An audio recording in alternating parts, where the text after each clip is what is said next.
ছিনতাইকারীর ছুরিকাঘাতে শিক্ষার্থী নিহতের প্রতিবাদে গাজীপুরে বিক্ষোভ করছেন বিভিন্ন কলেজের শিক্ষার্থীরা। এই মুহূর্তে টঙ্গী কলেজ গেটের সামনে আছেন সহকর্মী মেহেদী হাসান। সরাসরি যাচ্ছি তার কাছে। মেহেদী,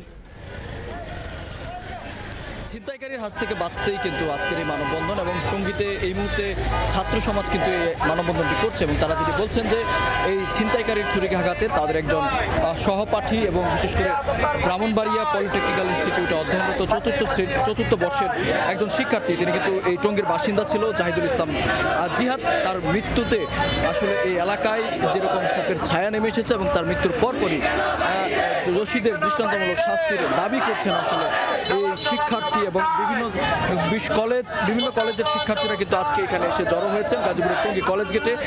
সেখানে দাঁড়িয়ে তারা মানববন্ধন করছেন। মানববন্ধনে তারা আসলে যেটি দাবি করছেন, গাজীপুরের টঙ্গী এটি কিন্তু একটি শিল্পনগরী বলা হয়ে থাকে এবং সেখানে কিন্তু বিপুল পরিমাণ মানুষজন বসবাস করে।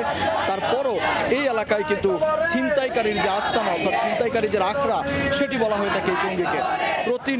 প্রতিনিয়তই এখানে কিন্তু ছিনতাইকারীর আঘাতে, ছুরিকাঘাতে আসলে মানুষের মৃত্যুর ঘটনা কিন্তু ঘটছে। অর্থাৎ এই বিষয়গুলো তারা জানাজানির পর অর্থাৎ এই বিষয়গুলো নিয়ে বেশ কয়েকদিন ধরেই কিন্তু বিক্ষুব্ধ জনতা নিজেদের মধ্যে ক্ষোভ প্রকাশ করছিলেন। তবে আজকে এই মুহূর্তে আমরা দেখতে পাচ্ছি যে সহপাঠী তাদের নিহত হয়েছেন এবং তার মৃত্যুর প্রতিবাদে অর্থাৎ যাদেরকে এর সাথে দৃষ্টান্তমূলক যারা জড়িত রয়েছেন তাদের দৃষ্টান্তমূলক শাস্তির দাবিতে এই মানববন্ধন এই মুহূর্তে আমরা দেখতে পাচ্ছি।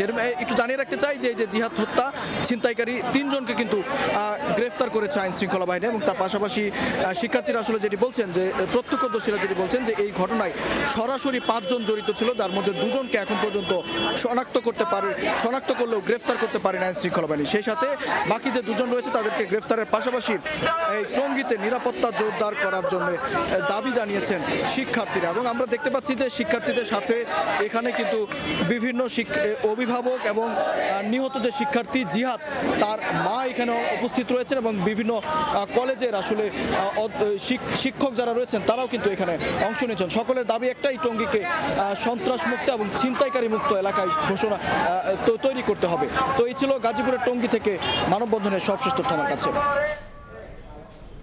গাজীপুরের টঙ্গী থেকে সরাসরি যুক্ত হয়েছিলেন সহকর্মী মেহেদী হাসান।